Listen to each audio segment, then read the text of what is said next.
All right, welcome back to Draws and Fades, episode 128, preview of the American Express in La Quinta, California, in the beginning of our West Coast swing. I'm your host, Owen Vrabel, joined by my co-host, Matthew Miller. What's going on, guys? Welcome back. Welcome back indeed. As always, this podcast is sponsored by Rotoballer. Go check out all of our colleagues at rotoballer.com, putting out great content in the DFS, outright betting market, matchups, anything you would want in a golf betting perspective. You can find it there. This week, we will give you a quick recap of the Sony Open playoff win for Grayson Murray. Pretty cool story. We'll do our best to, preview the course rotation here at La Quinta. It's a 3-course rotation. It's a little bit different than your typical week on the PGA Tour. 3 courses, La Quinta, the Nicklaus course, and the Stadium course. 54-hole cut. So we'll get into that. And then we'll jump into the odds list on FanDuel, give you our best outright picks of the week. Some thoughts maybe down the board. And my one-and-done thoughts to close out the episode. Hey, Sony Open started off on a high note. Matthew Miller cashes a Cam Davis first-round leader. Congratulations, sir. Thank you. Appreciate it. Back in the lab and hit a quick winner. And he looked good. And, we had some hope heading into the weekend. And then Russell Henley did Russell Henley things for me. This was obviously not nearly as bad of a gag as the Hideki year, but, he's 17 under as a one-shot lead on Sunday. He was obviously a few holes ahead of the final group, but misses a 4-footer for par and then misses a 13-footer for birdie on 18, which would have gotten him into the playoff, which at the time I didn't really think would be the case. I thought he would probably finish at least a shot off the lead, even if he had made that, but brutal. But I will say I'm wearing my Packers shirt today, so it was pretty hard to bring me down on Sunday. Packers just absolutely annihilated the Cowboys in front of America, so I couldn't really be upset. But yeah, Henley, and I guess I'm now immune to Russell Henley gag job. So, well, that's what I was gonna say. I mean, when he was standing over like the 4.5-footer on 16, were you like? I wasn't watching. I was watching. But even just following. You weren't even following on like Shot Track at all. I was trying to. My phone was also dying. It was a chaotic Sunday. Yeah, I kind of had both going, and it was like when I saw he had a 4.5-footer, I'm like, I wanted to keep it positive for you, but at the same time, I'm like. I probably where Russell Henley. I was following along on Shot Track, and it wasn't.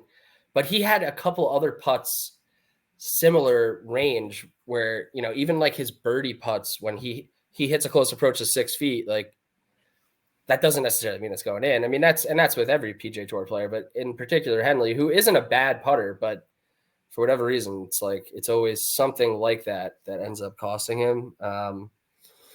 So, yeah, I guess the Packers made it a little bit easier of a pill to swallow. And I did use Henley for one and done, so it would have been a really nice hit, but I'll take it. I won't have to use him again for the rest of the year, so I don't have to worry about missing out on his win potentially this year, which, I'm always high on Russell Henley. I think there's certainly courses that fit him well, and I guarantee you I will bet him at the Sony Open next year. So, yeah, he got himself in the mix. I will say, before you get into it, we'll just change the subject quickly. My pain is not nearly as bad as anyone who bet Ben on. So, yeah, well, yeah, but yeah, and I don't feel that bad for them either. If you bet Ben on at 30-1, it's yeah. He had a chance to win it on 18 too. He stuck his approach on 18 to 13 feet for eagle, which would have won it. And then he missed that. And then he missed in the playoffs from, he was like 3 feet. Yeah, it was definitely less than 5 feet. That was like a crazy turn of events because Murray was, he wasn't even close. He was the furthest of the 3. And he just drained it. That was absolutely amazing. Like nails. And then Keegan missed and Ben On somehow missed. I thought for sure it was going to get an extra playoff hole. It was almost like that was automatic for Ben On. And which, like I thought you were going to say in the beginning, but nothing's really ever automatic for Ben On. So yeah, I guess he's putting better. We talked about it last week with his new, Right. but I don't know if he I don't know if he really is. I mean, after last week, it's kind of hard to make that argument. Yeah. So all in all, I thought we had a pretty good week. I thought we saw the board pretty well. Postman gave us a nice run on Sunday. Little Yeah, too it's kind of late. crazy because I started off like going into the weekend. I had a very weird trajectory of the week because obviously it started good with Cam Davis, but then going into the weekend, Keith Mitchell and Cam Davis were both within 2 of the lead. Right. And I'm like, well, one of them's definitely going to be there like come Sunday, and they both just shit the bed Saturday. Yeah. So I didn't even feel like I had much of a shot Sunday, and then Postman kind of went very low. But even that, we kind of felt like he was going to have to get to like 16, 17 even to have like any bit of a prayer, and he finished at 15. Right. But, well, yeah, I mean, he basically would have needed to shoot a 60. So, because I'm pretty sure he shot 62. Yeah, that might be right. Yeah. Oh, actually, no, I think he shot 61. I think he 61, yeah, he would have needed to shoot 59 to make the playoff. Yeah. So that's a tough ask, but yeah, he played great on Sunday. Other than that, I mean, it was a good week. I'll take it. So we'll take some positives from last week and get into this week at the American Express, which I think we're not in the minority here of this is not a very fun event to bet and track just because, the rounds take forever. There's 3 different courses. The cut isn't until till Saturday night. There's not a ton of statistics available because there's no shot track on 2 of the courses. So you really don't have a ton to work off of. But I will say it's a pretty strong field for the American Express. I think, Scheffler and Cantlay and Xander come here, but, we have a lot of top 25 players in the world here this week. And Scotty, Cantlay, and Xander in particular give us some nice value on the board in terms of betting. So from that standpoint, I'm looking forward to this week. But from a viewing standpoint, it's not great. And to be fair, it's also going up against NFL playoffs too. So it's not like it's not exactly going to be on top of America's mind this weekend. Yeah, I don't know if it's fair to say it's the worst, but it might be the worst event on the PGA Tour schedule. Wow. Kind of for all the reasons you just mentioned. I mean, it's a pro-am. The rounds are really long. You don't even have shot track on 2 of the 3 courses. None of them are really all that exciting. Like even Pebble Beach, where you have like 3 rounds and it's a pro-am, like 3 different courses and it's a pro-am, and 2 of them it's hard to track. Like it's still, you get to see Pebble Beach. It's cool, iconic course. Like right. I don't know. Like here, it just doesn't really feel like there's much. It's never hard. Like Pebble, you get some wind or something that kind of is a cool event. This never really feels like it's that cool of an event. I mean, it's not even that fun of like a watch on TV. This course or this tournament, like it's just kind of like, it's like a filler event. Yeah, I mean, I will say it's in a cool part of California. It's out there near Palm Springs. It's just in the middle of nowhere, desert California, which is fantastic golf conditions and that's why we see guys play super low here. On top of the fact that these are 3 very gettable par 72s, and there's not a lot that can really scare these players. Besides, there is some water out there. There are some hazards that you can get yourself in trouble in. But like you mentioned, John Rahm won last year, 27 under. We haven't had someone. The last time someone won that with a score that wasn't 20 under or better was Charlie Hoffman in 2007. It's 17 under. So, yeah, this is a birdie fest. And yeah, it's a weird week to track your guys. And really, it's also important to really not get too up or down. I mean, because guys can, if you need to have solid rounds every day, but you can go nuclear 1 round and keep yourself in it. So, with that, I mean, do you have any specifics on any of the courses? Obviously, the stadium course is the course that will be played twice, and La Quinta and the Nicklaus course will be played once. All relatively similar in terms of scoring average. Yeah. Yeah, it used to be like the stadium course was the toughest. I guess that was kind of the perception. You play it twice, Right. but I feel like that's not even really the case anymore. Like when Siwoo Kim won a few years ago, he went like absolutely insane on Sunday. I think he shot a 62 and won on the stadium course. So it's not like that's like some tough course and you have to take advantage of the other two. They're all pretty easy, like you mentioned. All short, under 7,200 yards.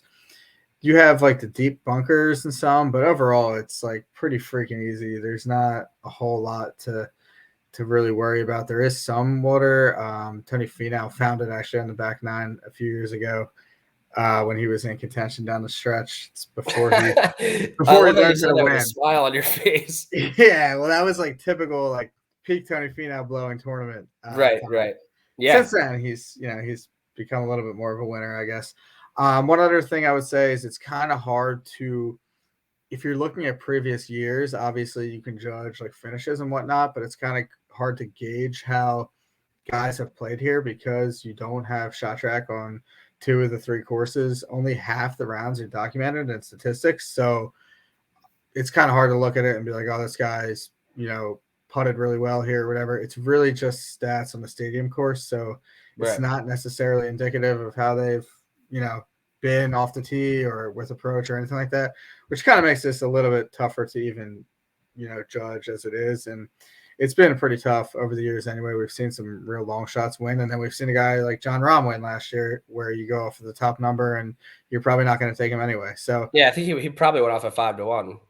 yeah, I mean, I would imagine It he was was less than not 10-1 for sure. more than 7. Yeah, so it's really hard to kind of judge. This is probably one of the tougher tournaments to predict, but we're going to do our best with it. Yeah, and I mean, John Rahm actually also hilariously has won this tournament twice, and also had that viral clip of like this is a piece of shit putting contest, which like you said, it's really hard to gauge if that's even true or not. Obviously birdie fests, yeah, you need to get hot with the putter to make birdies, but these courses in particular are short, so it's a lot of wedges into greens, and then the par fives are pretty much all reachable in two, so it's like a mix of those long iron shots and the wedge shots. And if you can get hot with both of those, the putter can be not irrelevant. But I don't think Rahm putt particularly well last year, and he won at 27 under. So yeah, it's kind of similar to last week. It's like, hey, pick your own adventure here. You could get crazy and take a bunch of long shots, or the middle of the board has some good value, or you could just kind of put your money at the top of the board with some of the big dogs that are here. So Now, does it the last 2 weeks having like kind of extreme long shot winners? Yeah. Are you thinking does that make you more likely to hop in a long shot trend, or do we think we're now kind of due for someone a little bit closer to the top to win? No, so my initial thoughts were, all right, that's probably not going to happen this week. So, but it's kind of one of those weeks where it easily could happen. We've seen it with Adam Long and Hudson Swafford twice. So, up until a little bit earlier today, I was thinking mostly middle half of the board, closer to the top. But we'll get down to it. I definitely have a long shot I'll be playing, and then we'll see what you got. I think after you see a guy go off at 500-1 and the week before 100-1, it's like might as well take a shot at someone you think might have a chance. So Yeah, I mean, if but Bryson I Murray tend to comes in, believe that it's going to be someone closer to the top. Plus, like I said, pretty good field this week. So yeah, no, that's fair. I'm kind of on the same page, but you never know. I guess that's the beauty of it. So you can go whatever direction you want with it. yeah, that's I the guess beauty of betting golf, but that's also like you see those, and now let's just jump into it. But the top of the board, Scheffler plus 500, 5-1, Cantlay and Xander 9 and 11. Like after seeing guys hit at 500-1, like you're really gonna freaking put all of your money into these guys right around 10-1 or under. It's hard. It's hard to get into that, and obviously they've all had success here, but none of them have won here before. So it was like an easy, like, okay, good. Those three are here. I'm moving to the rest of the board. Yeah, I'm on the same page. Especially, I mean, Scheffler, obviously, like, yeah, he's one of those guys that, like, if he's on and, you know, you look at the rest of the board, it's like, how the hell are we going to beat him? But you kind of talked about it in the beginning, where it's like, if John Rahm called this a putting contest, like Scotty Scheffler's, if there's one fault in his game, he's really not that good of a putter. Like, Right. if you're going to have to get to 27 under par, like, is he going to make enough birdies to do that? We kind of saw him come up short at the Century this year because the putter let him down over the weekend. Going into the weekend, he was up top of the leaderboard, and he didn't make enough putts over the weekend that week to win. So who knows? Maybe Right. Well, this could be a week that's not really for him. Yeah, and actually, I meant to bring this up kind of in the beginning, but this is a good quick segue here. Like Rory last week in the Middle East, like he went off as a huge favorite, played really well, was at the top of the board, and shit the bed on Sunday. And obviously Fleetwood win, so it wasn't like some super underdog one, but that's what you could easily get. And so I thought it was funny. I actually retweeted an old tweet of yours because pretty hilarious that Rory gags away a tournament and Grayson Murray wins in the same week. And, you know, that quote that Rory told Grayson Murray to play better in that exchange from the players meeting with Monahan. I forget what week that was because you tweeted more than anyone told Rory today, which I thought was hilarious. Yeah, that's when he didn't know the deal was happening.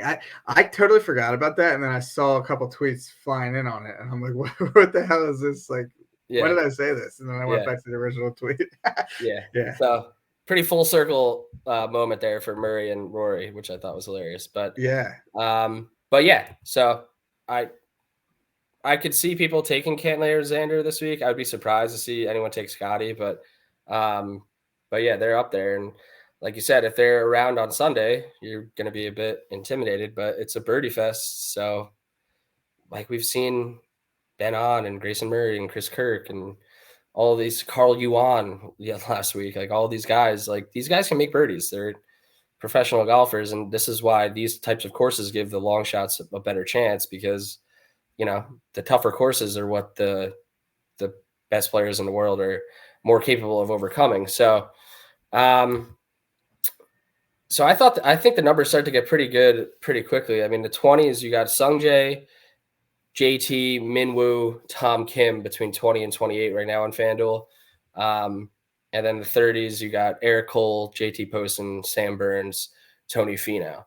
So between 20 and 40, who caught your eye? I had a few. I still actually really haven't made all of my decisions up under 50 to 1 yet. So curious where you're at. Yeah, I'm going to start with Sungjae.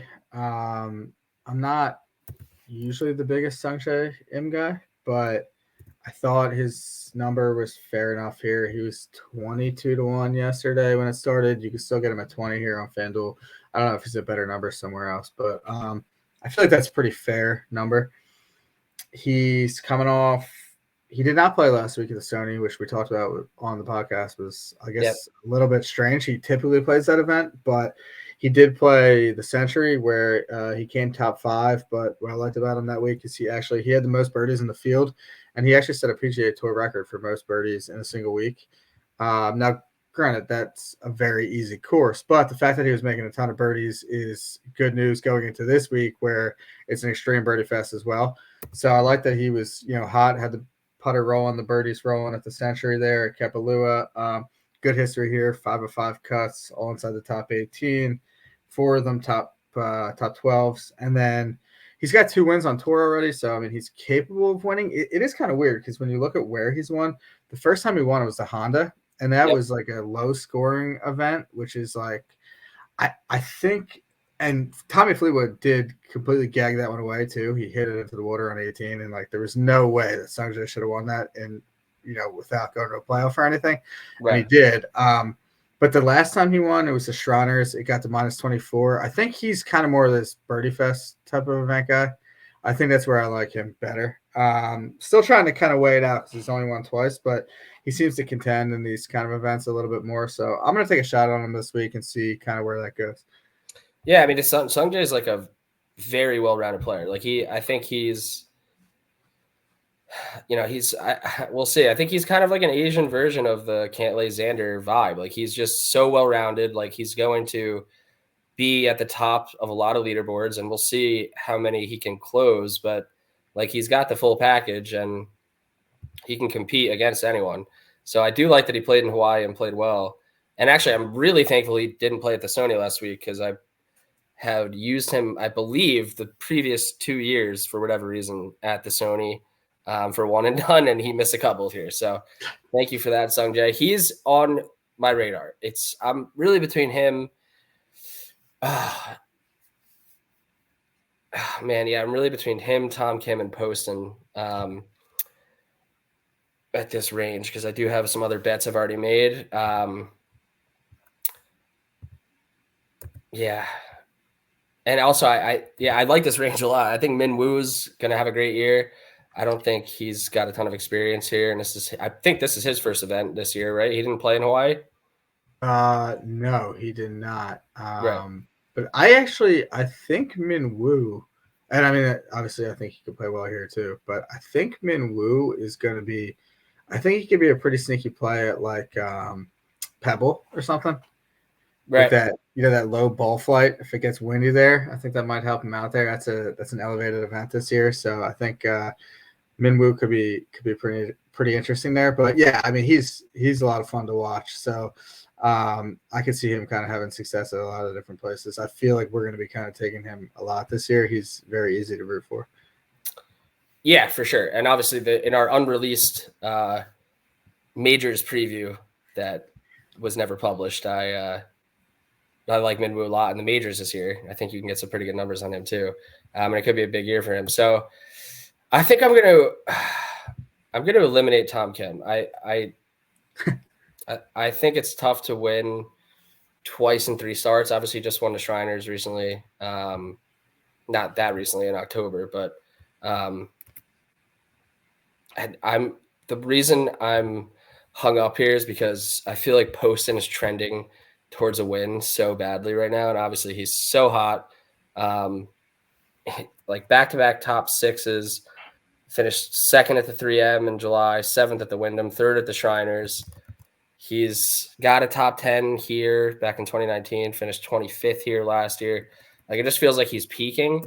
And it is like JT Poston range on the odds board and fields with multiple top 5 players is usually not at 30-1, which I think is why I'm a little bit hesitant.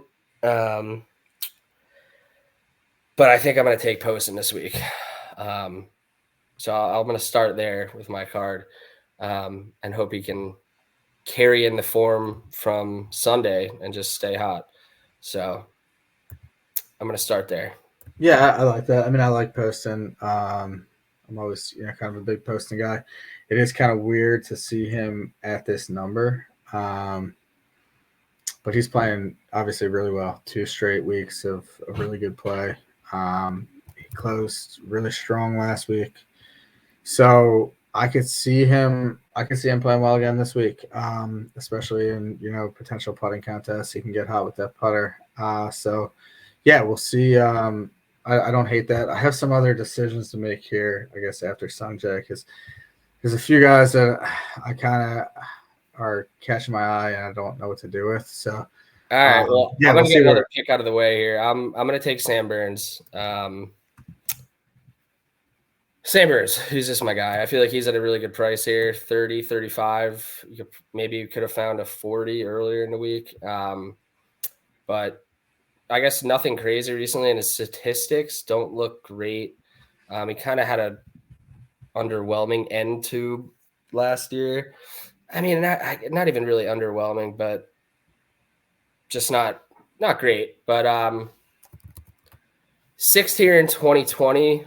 18th in 2019, hasn't played here in a few years. I'm going with a little bit of a spin zone on just desert golf in general.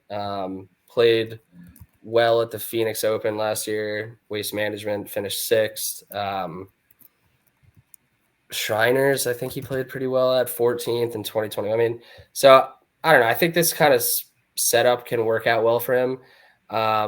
a little bit concerned about his approach numbers of late, but I like that he played in Hawaii. There's obviously those trends out there that I don't know the exact number. I think it's like 15 of the last 17 have played at least one of the events in Hawaii or something like that, which could be completely made up, but it's something along those lines.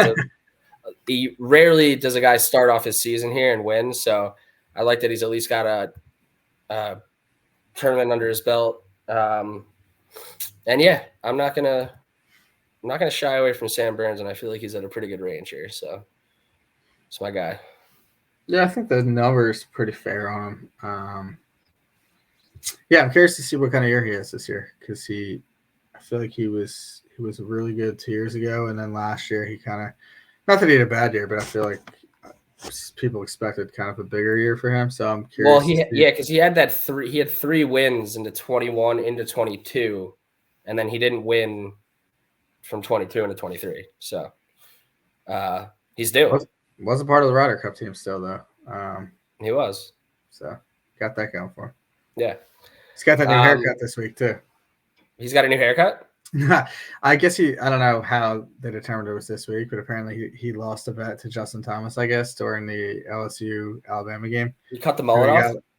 What's that? He cut the mullet off or what? No, he got like roll tide, like shaved into the side of his head or something. That's pretty stupid.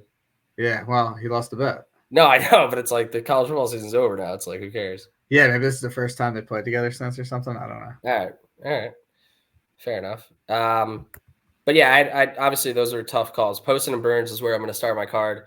I think you are making pretty good bets with a lot of the guys between 20 and honestly 50. So past Sam Burns and Finau in the 40s into the 50s, we got Wyndham Clark, Chris Kirk, Jason Day, Adam Hadwin, Cam Davis, Si Woo, Taylor Montgomery, Ash K, Ricky, Stephen Yeager, and then Andrew Putnam is at 75, and then we're over 80 and above. So again, I think this is a pretty good price range between 40 and 75. Anyone tickle your fancy here, Matthew? It's funny. So Jason Day like stood out to me at 40, and like I don't even like Jason Day. Well documented on this podcast. We're not Jason Day guys. And I think that like, I don't know why I couldn't figure it out. And I think this is like a perfect example of how like marketing works. Jason Day like just got that new like apparel deal with Malbon Golf. Remember he wore those like ridiculous pants. I literally think because I've seen him all over social media, and now I'm like more drawn to his name. I think that's why I think it's how it just worked. Wow. Because there's no way. I thought you were gonna say you like his pants. No, I don't even like the pants. And they go for $175, I saw. Jesus. Yeah. I think that's how that works. I don't know. But I almost got sucked into a marketing scheme, but then I looked deeper into the stats and I'm back out on them. Okay. So, I thought you were gonna say you're in. So no, I almost got sucked in, but then I kind of caught myself because I looked at how he was doing it. I'm like, yeah, his numbers aren't even really that good. Like, why am I interested in him? And I think that was why. I'm gonna go with. I do like two guys in this range though. I'm gonna start with Siwoo Kim. Okay, we talked about this last week. I didn't take him last week. It didn't bite me. Yeah. And I said this week could be the week for him. So I'm back to him. He played both in Hawaii. He wasn't really great, neither of them, but he wasn't terrible last week either. He obviously has a win here before. He was 22nd last year, 11th the year prior to that. And then he had that win back 3 years ago. But we kind of talk about this with Siwoo Kim a lot. I feel like he kind of has pretty good win equity. It feels like when he's in the mix, like he kind of closes it out a lot. He has 4 wins already, which is like kind of like catches you by surprise. But like, because he used to be like so inconsistent, and it was like you kind of laughed at him because it was like, wow, like he comes out of nowhere and plays well. But it kind of does feel like when he's in the mix, like down a stretch, you feel like he could win. He now has won 4 times. I feel pretty confident with him if he's in it that like he can close it out. Especially here, he's done it before. So I'm gonna roll with Siwoo this week. There was a 60 on him yesterday. I feel like that's more than fair at a course that he's won at before. Yeah, 100%. I'm in there with Siwoo on you this week. It's also a perfect event for multi-time winners. Obviously, since freaking 2015, since 2010, we've had 3 multi-time winners. Bill Haas, Hudson Swafford, John Rahm. Feels like a great year for Siwoo. And also Rahm and Swafford have won the last 2 years to win their second. So it'd be a good follow-up there. But yeah, Siwoo is like a perfect guy for this course because he just is going to – he's not afraid of these birdie fest places. Like he's just going to – like I forget – he was all over Twitter last week like talking about Siwoo will do driver off the deck from anywhere. Like yeah, like these par fives that are reachable in 2, like he's going for it in 2 pretty much no matter what.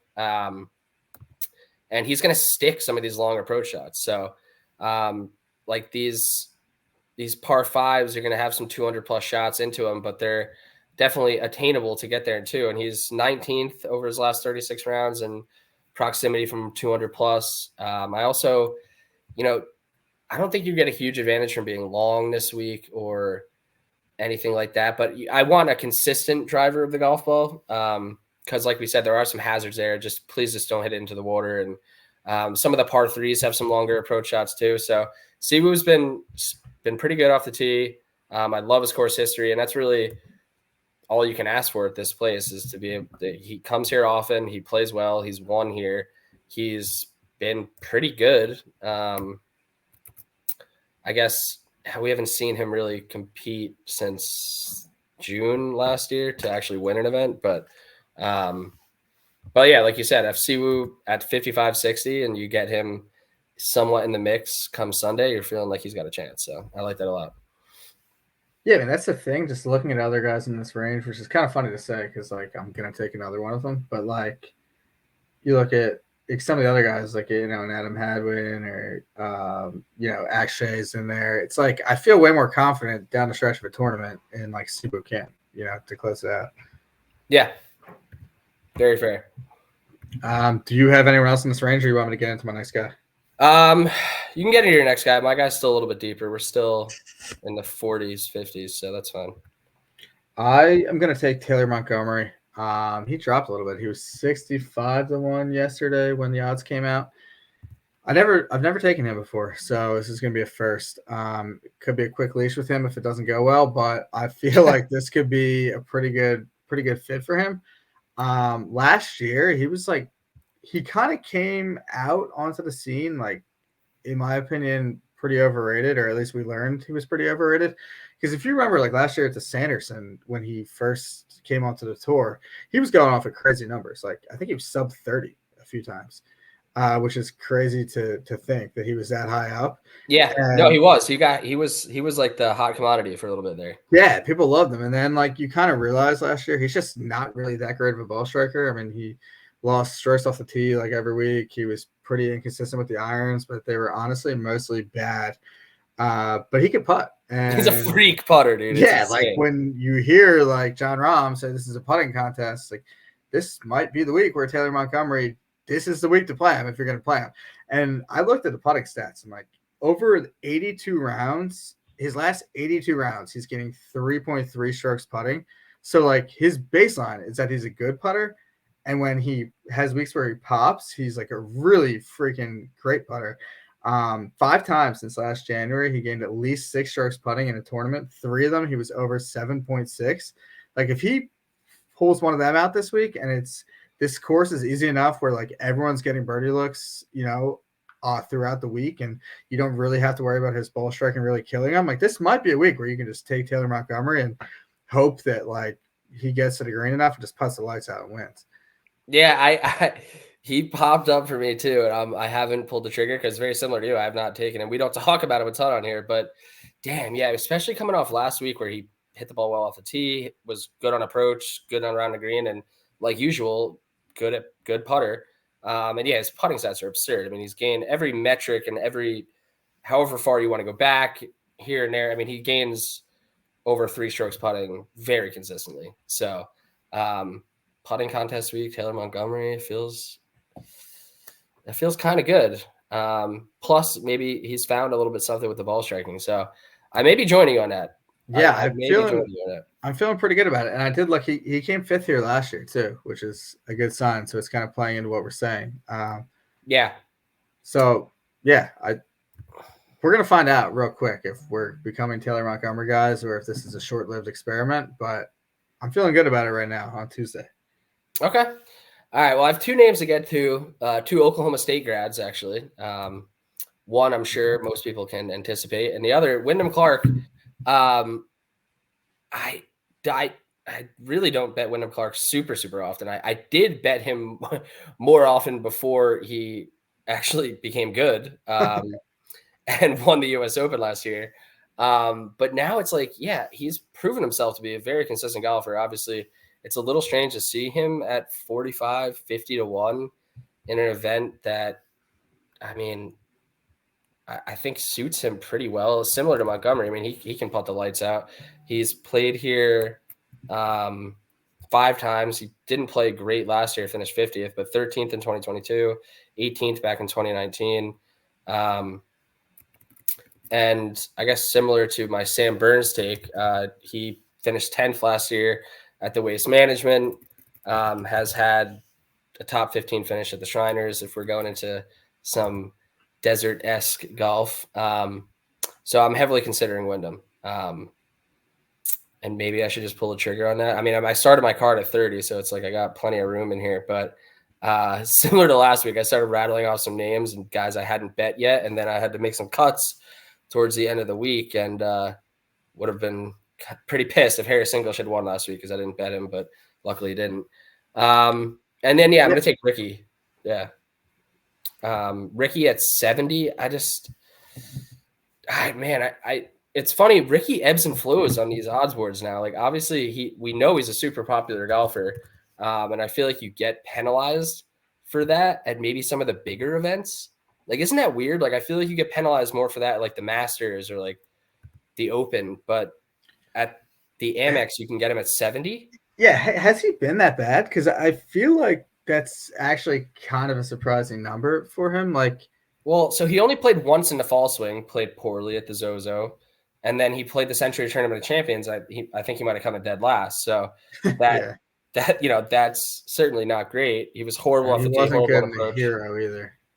Yeah, so he was But bad all the way around recently, but it's weird because even those trends of guys that have played Hawaii winning here, it's not like necessarily they were winning those Hawaii events or even like coming top 20. They're just being there and kind of knocking some rust off has been enough. And I mean, he's got multiple top 21 finishes. I mean, he finished 10th here in 2020. So I just, that's too big of a number for me to not take on Rick, especially after what we saw last year where he got back into the winner's circle at the Rocket Mortgage, played really good golf in the middle of the summer. Unless he's lost it again, which I really don't believe, I think we could have a chance here at a pretty nice number with Rick. So I'm going to be on that.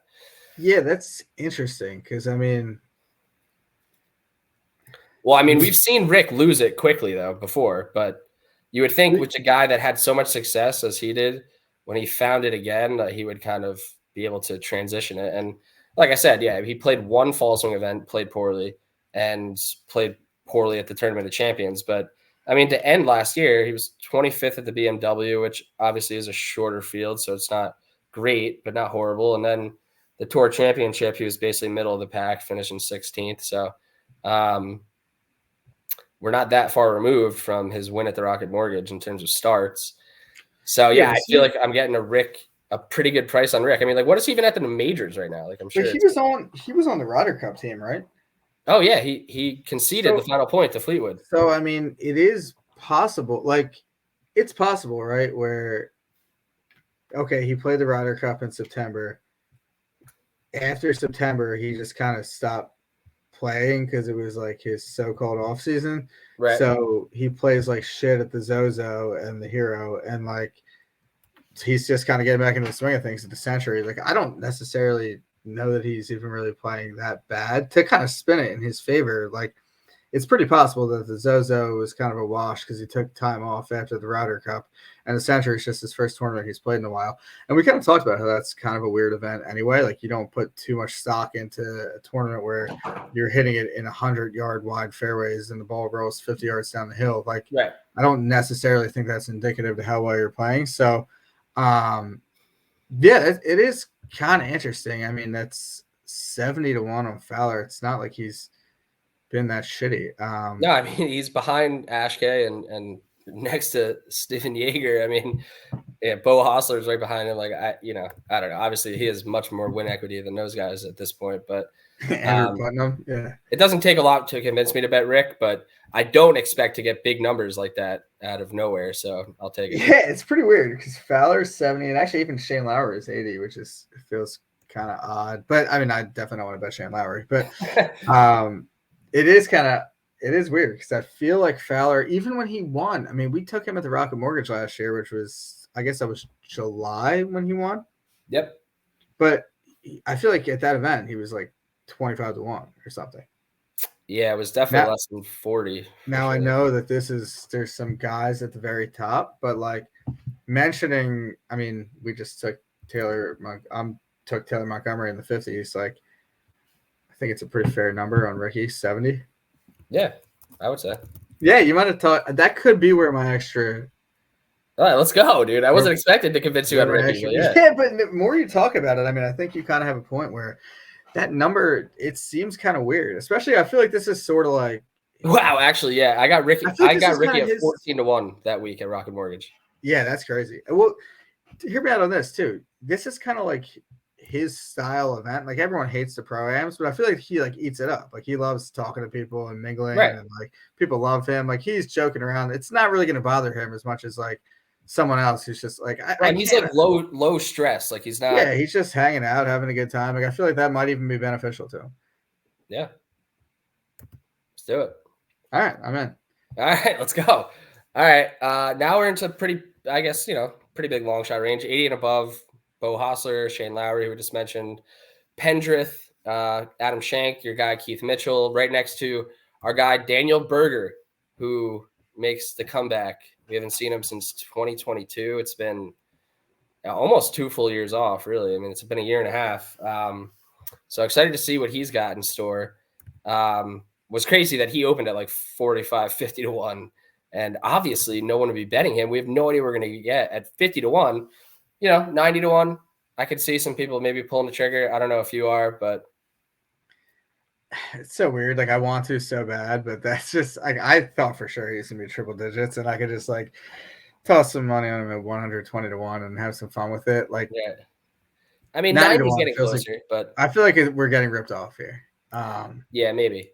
And I don't think that it's just, yeah, I don't know. I don't know that he can come out like after not playing for a year and a half and just shoot 27 under par and win. Right.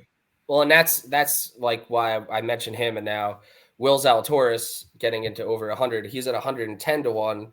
And, to be fair to Berger, I mean, Zalatoris much more highly regarded in terms of like an elite ball striker, even though Berger's won more on tour and Zalatoris is much younger. But Zalatoris had some serious time off, not nearly as much as Daniel Berger. And now we've seen Zalatoris come back and look very underwhelming in his 2 starts. So it's hard to really predict that Berger's going to – it would be nice to see him make the cut, but honestly – it's almost like I want to see him knock some rust off for a couple of events, and then we get him at a triple-digit number before people realize that he's about to turn a corner, which I've almost convinced myself to do that with Zalatoris this week, but this isn't a kind of event that I would want to bet Zalatoris at anyway, so I'm probably just going to hope that he plays a little bit more underwhelming and maybe take him – at a different track in the California, something like maybe Riviera if he's feeling a little better by then. So, but yeah, this is a weird part of the board. Anything over 80, floor is yours. I feel like it should be mentioned too while we were on the Daniel Berger conversation that like I feel like somewhere along the line everyone jumps on Daniel Berger. Like the Daniel Berger bandwagon. We started that. We started that like very early. Like this was like I was talking about Daniel Berger like pre-COVID, and then we were on him coming out of the COVID break and the Charles Schwab. Like people who are jumping on the Daniel Berger train, let's not forget where it started. So we were on Daniel Berger on his first comeback. We're going to be on him in his second comeback. I don't think he's quite there yet, but he's going to be closely monitored, and we're going to get him when he wins. Yeah, well, for sure. We're going to get him when he wins. And it is nerve-wracking. No, not nerve-wracking because I don't really give a shit, but it's funny that the fucking books know that Daniel Berger is a somewhat popular name. The fact that they threw him out there at 50 to 1 is wild. Yeah, it's crazy. Did you see Pat Mayo when he was doing the predictions? Yeah, He had him at 200 to 1. right. And then Which he I went, thought was pretty reasonable. yeah, and then he got it. He went out there. DK had him at 45, and FanDuel had him at 50. It was like, oh my god. Yeah, it's crazy. Now, when I checked the odds list first thing on Monday, and I saw that, I'm like, oh my gosh, you've got to be kidding me. Yeah, it's funny. He is kind of a California pro-am specialist, though. I mean, he's got a 12th place finish here. He's won at Pebble Beach and finished 5th and 10th at Pebble Beach and 2 other starts. So this would be a great place to take Berger, which is probably why that they put him out there. And it's funny too, because he missed a cut at that US Open, which is the last event we've seen him at.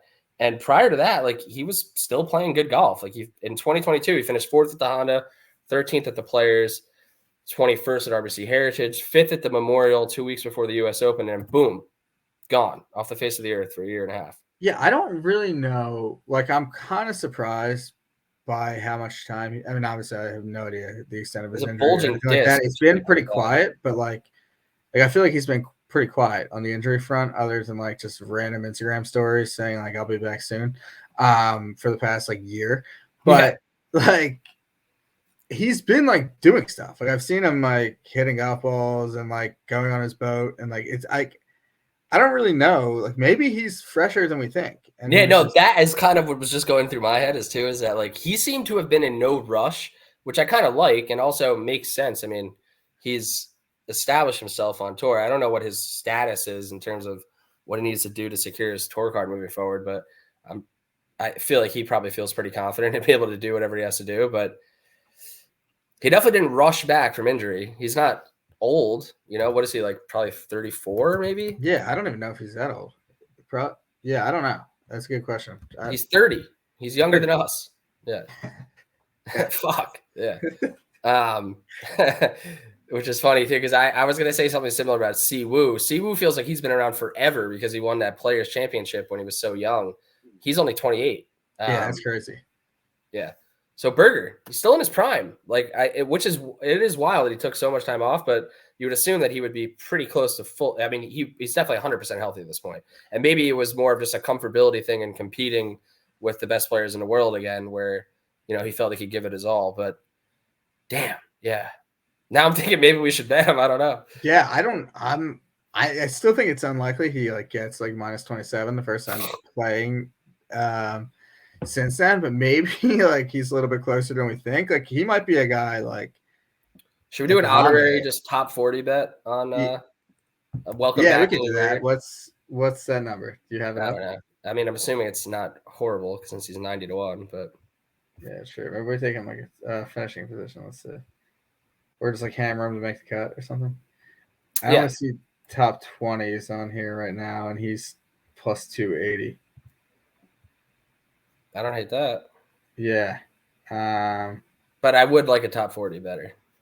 Yeah, we'll monitor that. We'll have to monitor that, yeah. All right, so the Daniel Berger situation is being monitored, and so is the Will Zalatoris situation, for sure. Yeah, well, actually, what's interesting, I think they're playing together this week. Oh, that's awesome. So, yeah, Mark's like a head-to-head there. That could be kind of fun. I don't see it on here, but yeah, we'll take a look at that. All right, so who else you got? I got one more outright that is pretty deep. I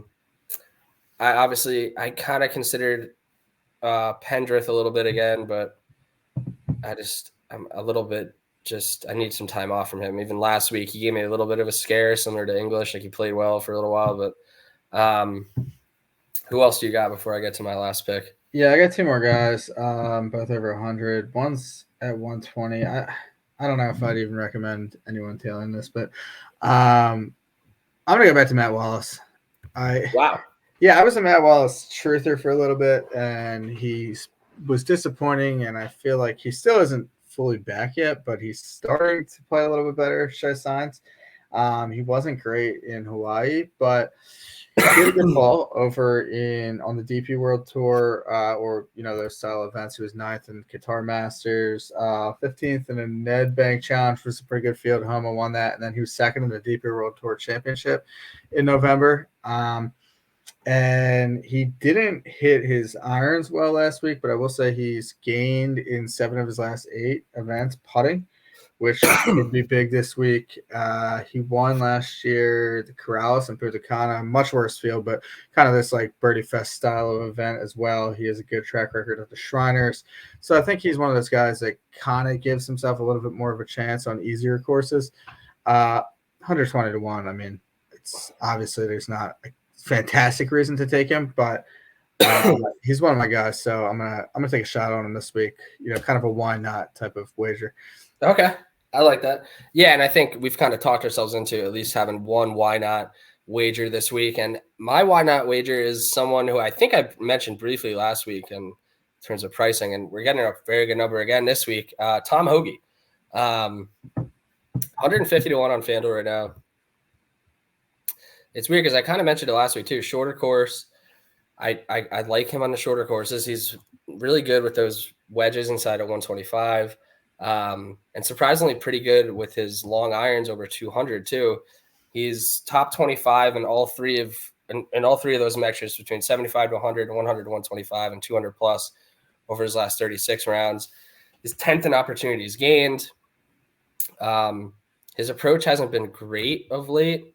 He did not play well last week, missed a cut of the Sony Open, which is probably why we're getting a pretty good number here. But he played pretty well in the fall swing, 13th at the Sanderson, 13th at the Sandersons. But he's played well here. 6th in 2020, and then runner-up in 2022 to Hudson Swafford. And I'll say it again. I mean, again, desert-ish type player, played well at the Phoenix Open in 2022, finished 14th. Has played well at the Shriners, 4th and 7th over the last 5 years. I like Tom Hoge at this number. It's a long shot, so there's really with Tom Hoge, you're going to need him to putt well. But I think if everything comes together, he could certainly give it a go. He's had plenty of top 10s over the last year and a half, and back in 2022, we saw him win at Pebble Beach, which was only a few weeks after his runner-up at the Amex. So will be interesting to see. Obviously, if he plays well this week, I think you see the number change by the time we get to Pebble Beach in a few weeks. But I like also, again, comfortable with the Pro-Am styles, played these events before. And I'm actually kind of surprised because Tom Hoge is one of those guys that gets hyped up a bit when out of nowhere. And I feel like I really haven't seen much of him talked about this week. So I'm kind of excited. I feel like he's going to go a little under the radar, and Tom Hoge, 150. Let's do it.